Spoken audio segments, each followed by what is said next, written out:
Conférence de Munich et ses débats portant sur la politique de sécurité mondiale. Une cinquantaine de chefs d'État et de gouvernement font le déplacement. Le chancelier allemand a prononcé le discours d'ouverture. Je vous propose d'en écouter tout de suite un extrait.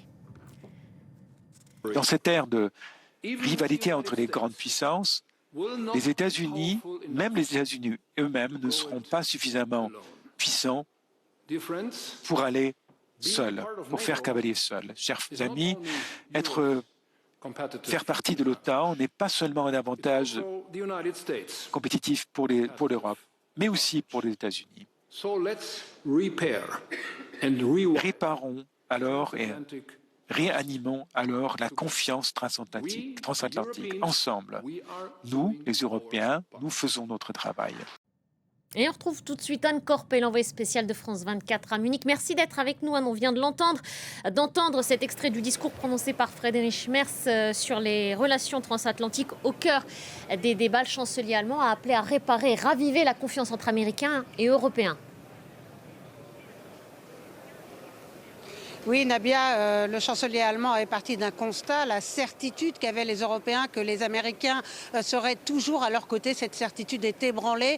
Un fossé culturel s'est creusé entre les deux rives de l'Atlantique.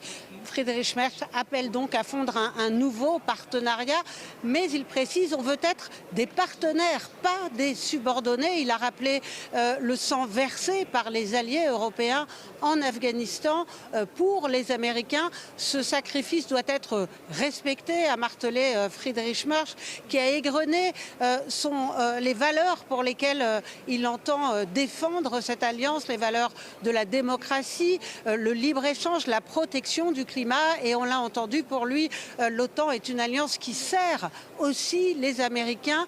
En anglais, il l'a rappelé, même les États-Unis ne sont pas assez forts pour faire cavalier seul. Nous croyons à un partenariat qui respecte le droit et la confiance, a-t-il encore ajouté. C'est dans ce cadre, a-t-il précisé, que l'OTAN est devenue l'alliance la plus forte du monde. Le chancelier allemand ne renonce donc pas à ramener les Américains au sein de la famille transatlantique. Il prône la réconciliation. Alors, Friedrich Merz refuse habituellement d'afficher une hostilité à l'égard de Washington, mais cette fois, il a fixé en quelque sorte des lignes rouges. Les Européens et leurs valeurs doivent être respectés par les Américains au sein de cette alliance. Voilà donc pour le message à retenir prononcé par Friedrich Merz. Ça n'y sera aussi question évidemment de l'Ukraine. C'est l'un des sujets majeurs de cette conférence de sécurité. Oui, Volodymyr Zelensky est ici à Munich. Alors comme à chaque fois qu'il rencontre les chefs d'État occidentaux, il va plaider pour une nouvelle aide à l'Ukraine.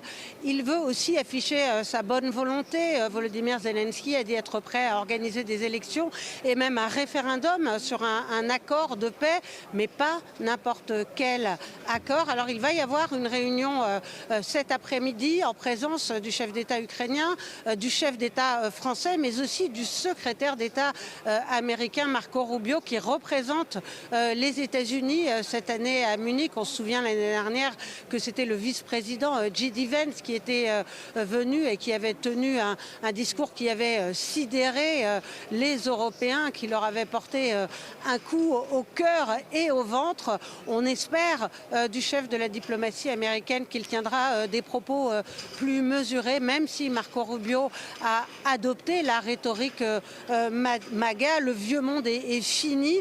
Nous devons réexaminer le rôle que nous tiendrons dans cette nouvelle ère, a-t-il déclaré avant de quitter le sol américain, manière de suspendre un peu le rôle américain au sein de cette alliance transatlantique.